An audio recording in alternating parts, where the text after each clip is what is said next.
Welcome back to some new r/malicious compliance stories, where people comply to the letter, but not the spirit of a request. I hope you had a great day. The first story is called System Upgrades. I'm living with my parents while finishing my degree. Part of the deal is helping them with technology. I am by no means a computer genius, but I can generally get devices to do what I need them to. One of the cable boxes stopped working. I did all of the "did you try turning it off then back on again" troubleshooting, and no dice. So the account holder, my mom, called the company and spoke to Liz. Liz informed my mom that all of the boxes and the modem need replacing, as the ones we have are old and obsolete. We are annoyed, but fine, let's do it. This leads to Liz telling my mom that they no longer offer the plan she currently has, and was coming in with some high pressure tactics to upsell my mom on things she doesn't even need, frequently cutting her off, talking over her, and being condescending for her minimal knowledge of tech jargon. My mom then cut Liz off and asked her to call back in a few hours so she could discuss it with her husband. Liz reluctantly agrees and they hang up. My mom catches me up, seeming frazzled that a "please fix this box" call turned into "completely overhaul the cable, phone and internet equipment and plan." She asked me to help.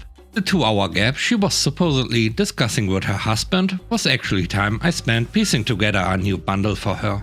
All new boxes, new modem, faster internet, same phone, same cable, plus 6 months of free streaming. All for about 70% of what she was paying before. The next story is called Necessary Vacation. Many years ago, I worked as a controller in a financial institution.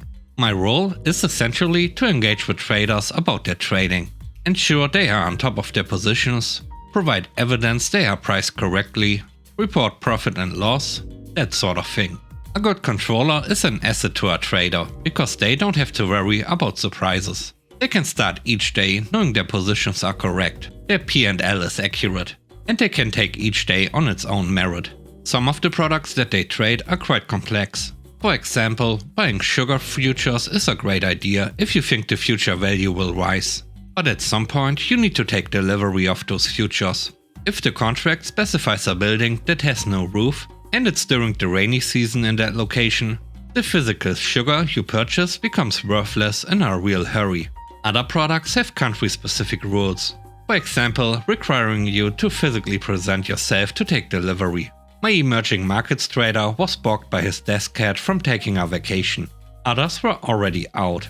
The markets were volatile, and his attention was required at the desk. So he bought esoteric Brazilian bonds and sugar futures, requiring control, me, to ask him to provide evidence, directly necessitating a physical trip to South America to take delivery and to inspect the locations. This required the company to pay for his trip to Brazil, his stay there and his transport to cover the locations. It was just a coincidence that this required him to travel to Rio during Carnival.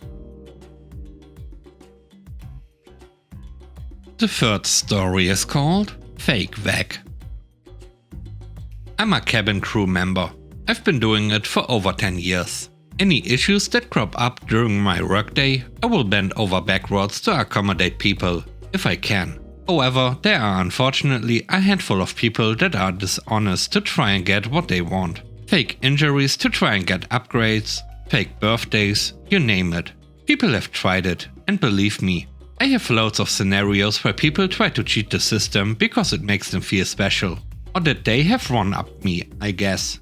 Let me tell you about a fake vegetarian I had on board. He was flying in economy in the second to last row. He wanted the pasta option. I apologized and told him due to popular demand we had run out in the middle of the cabin, but we had the chicken option instead if he wanted that. Without skipping a beat, he said, "I'm a vegetarian. Last time they brought me a meal from business class, so I will just wait for that."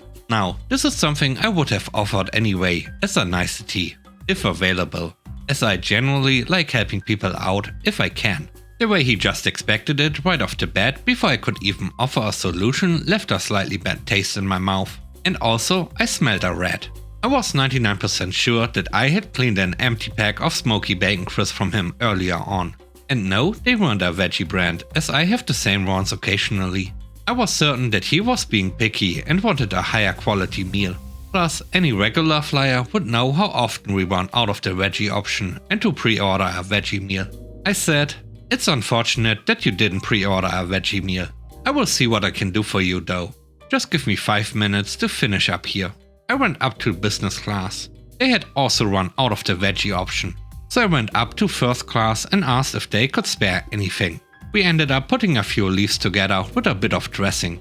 They spent thousands more up there and can dine at any time. So they didn't want me taking any of the hot veggie options in case someone wanted it later. Which is fair enough. Then I thought, I could probably have some fun with this fake vegetarian. I brought it back on a silver tray and held it above his eyeline so he couldn't see what it was. I explained that unfortunately the vegetarian business class option had run out. Then he went to cut me off so he could complain.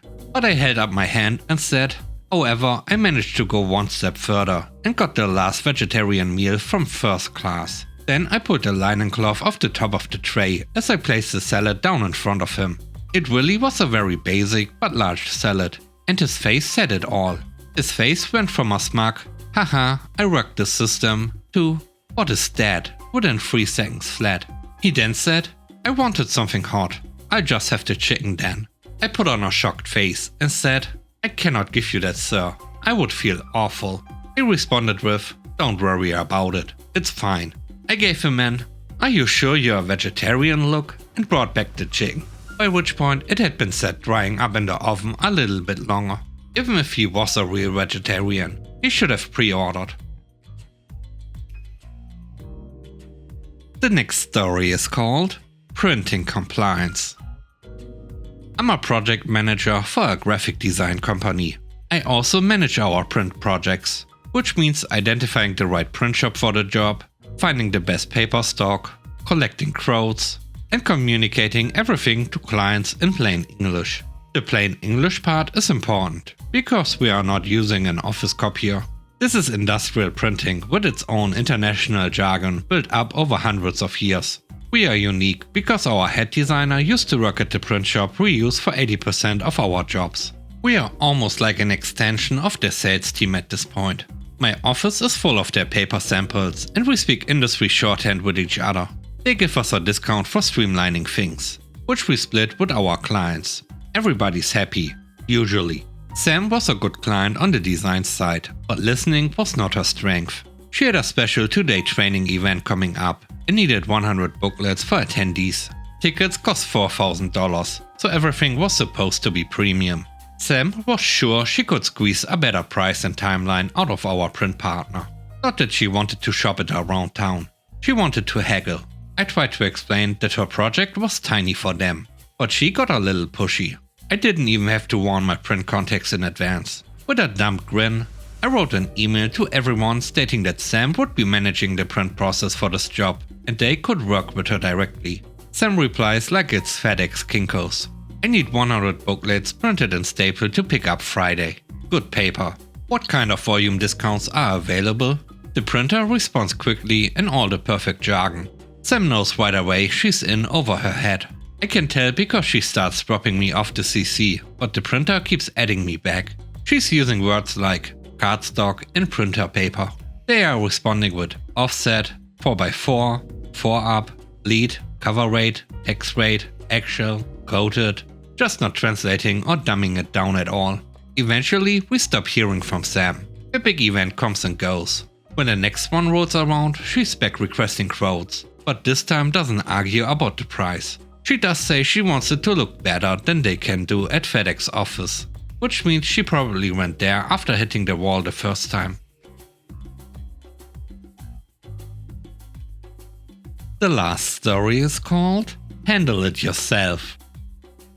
I worked for a dispensary and we handled a lot of cash. Every morning and sometimes 2 to 3 times throughout the day, an armored van would arrive and deliver change or pick up the safe contents. As a medical dispensary, we had a lot of patients who used the handicapped parking spots. There were only 3 for the whole building. Yet the morning armored truck driver would always be sure to pull his van up sideways across all 3 spots. The morning delivery took the longest, which often meant customers would arrive and not be able to use those parking spots. After asking the driver not to do this anymore, I was told to call his boss if I had a problem. His boss said if I had a problem, to handle it myself. So I did. The parking enforcement sent 2 people to our location, and when he pulled his van into place as usual across all 3 spots, they pulled an enforcement car up on either side of him and wrote him a total of 5 infractions. Shortly after, we switched companies. Thanks for watching the video. I hope you enjoyed it. If you did, please don't forget to leave a like, comment and subscribe. And if you have time, watch another one of my videos. And now, I hope you have a great day. See you soon. Bye bye.